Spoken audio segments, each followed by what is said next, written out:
Well, Naomi, welcome back to DC. Thank you. How are you feeling ahead of the tournament start here? I'm feeling pretty good. It's nice to be back on hard, and yeah, I was able to spend time with my family and my daughter's here, so it's good. It feels very homey. First question.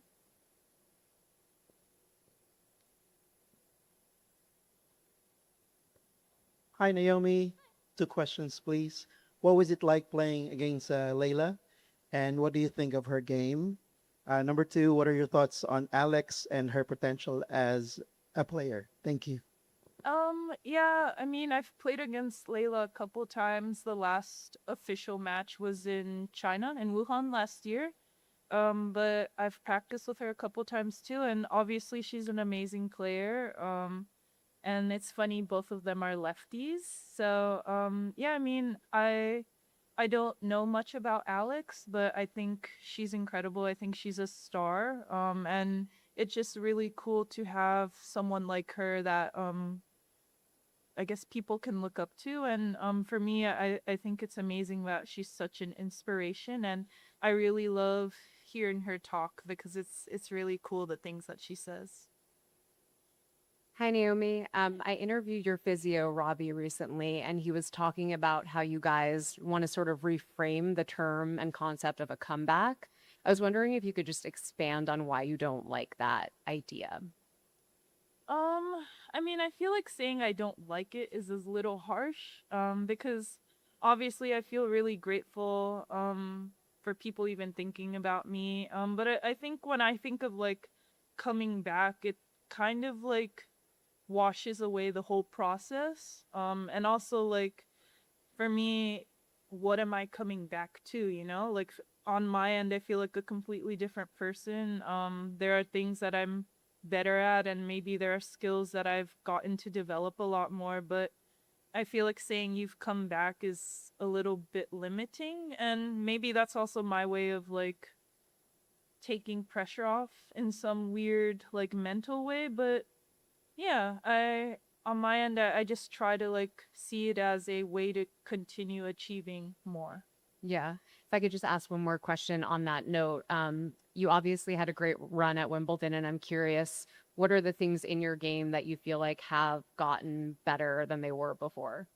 Yeah, definitely. I think on this season in grass, I've learned a lot more about my serve. I think um I've also gotten a lot more comfortable going to the net, so moving forward and just being a little bit more aggressive. I think that's for me what I did really well in Wimbledon.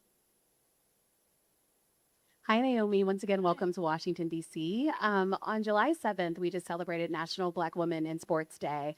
And so I wanted to ask you to be here in the nation's capital in Washington, D.C., one of the more diverse cities of the tournament and of the tour. What does it mean for you to see the young crowd out here, the diverse crowd that you've seen thus far, being in Washington, and also knowing that your young daughter is here and your family? Yeah, I think, ever since I had my daughter, it means a lot to see young girls and boys looking up to me. I think I take the responsibility really seriously now. Obviously, role models are really important. And for me, I had a lot of them growing up, and it's because of them that I'm able to be here now. So, yeah, it's really cool to see them having fun, to see them wanting to do the same things that I do, and I hope that the next generation is able to come really quickly and is able to have a lot of fun on tour. Hello, me. I just want to ask about your overlap with Kay. Obviously, he's ending at the end of this season. Just wondering what sort of emotions that stirs in you as someone who's around him a lot and was looking up to him before you were on tour level yourself, and just what he's meant to you and maybe Japan more broadly, but especially to yourself. Yeah, for me,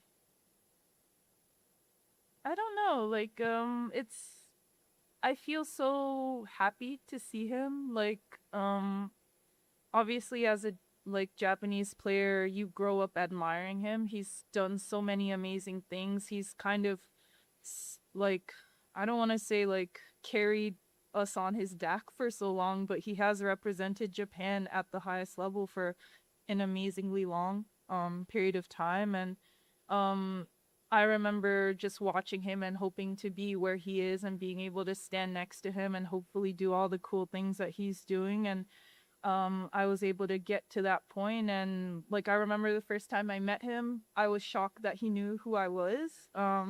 So he's always felt like an older brother. And yeah, it's something that I've missed for a while because I've been gone for periods, he was gone for periods. So to be at this tournament together is really special. Hi, Naomi. In Paris, you hosted your first Black party, and it generated a really strong and powerful response.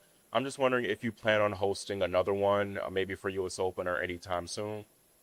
I mean, I definitely do, but it's something that I feel is really important to me, but I also want to make sure like people are able to come. So I think scheduling is really important. In Paris, it was kind of very last minute. So yeah, I feel like I do want to do it again, but I just want to make sure it's done correctly. Hi, Naomi. Welcome to DC. So you posted something recently about being an introvert and about how introverts should try and find their voice. I'm curious for you, whether it's on or off the court, what have you done that has helped you find your own personal voice? I would say ironically, wearing the outfits that I wear have kind of forced me to speak a lot more, especially about topics that I'm not necessarily an expert on. I think, you know, being a tennis player, I could probably sit in front of this mic and talk about tennis for a really long time because it's something, well, it's a world that I'm used to, but like kind of branching out, doing the fashion stuff has made me like talk to people that I've never met before and things like that. So yeah, just trying to, I would say, go into worlds that I've never imagined myself sort of being in before. Hey, Naomi. I don't know if you consider, I was trying to think about like what you might consider your breakthrough win to be if it was before the US, like back in 2018, if it was Indian Wells, just how much life changes after you get one of those big wins and you have all these more eyes on you. So I don't know if you consider Indian Wells to like, if that was a big demarcation line in your career or life, but can you talk a little bit about how just like suddenly things change and explain a little bit of that? Yeah, definitely. It's funny because when I won Indian Wells, I for sure thought like, wow, life can't get any crazier than this. Because my mom was working all the time and I rarely saw her and she was able to retire because of that. And I don't know, I felt like that was peak. And then the US Open happened and all of that stuff that came after it.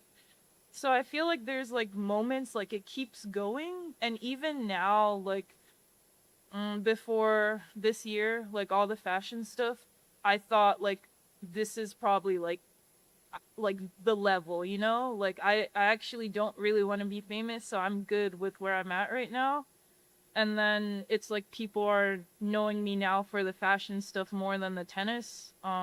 Like fashion enthusiasts more than tennis fans. I don't want to say like because I'm playing good this year, so it's like but yeah, I feel like every moment has like blips and it's kind of just like always steadily going up. And like whenever I think it's leveled out, it's something else keeps happening. But in terms of like life changing, I don't know, it's weird. Like I've never considered myself famous. So I've always done everything that I've done before now. Hi, Naomi. I'm just curious about any conversation you've had with your daughter about being a tennis professional. Has she asked you about, what it is you do, and have you encouraged her in any way to be a tennis pro? Is there any kind of conversation like that? Well, she knows I play tennis. I don't tell her it's like a professional job or anything. But she knows that's what I do for work. And she has like a mini Yonex tennis racket that she swings around, but she's actually never gone on the court and played. I don't think I'd encourage it other than for her to get exercise, because I feel like there's so many things that she's good at and so many things that she wants to explore. So yeah, I'll just see what happens in the future. Just a quick follow-up about talking about fashion, and because we have a lot of famous Filipino designers. I'm just wondering whether you know anyone, or is there anyone you want to collab with in terms of, yeah, your fashion? For me, I'm kind of like, I like a lot of like small indie designers. So I like, you know, finding people that are not necessarily like super famous. But in terms of like collabing and stuff, I have a plan of what I'm gonna do for the US Open. So that's something that I'm really excited about and I want to execute properly. But obviously we're here right now, and I don't know, I'm just excited about playing my matches here, and then we'll get to New York eventually.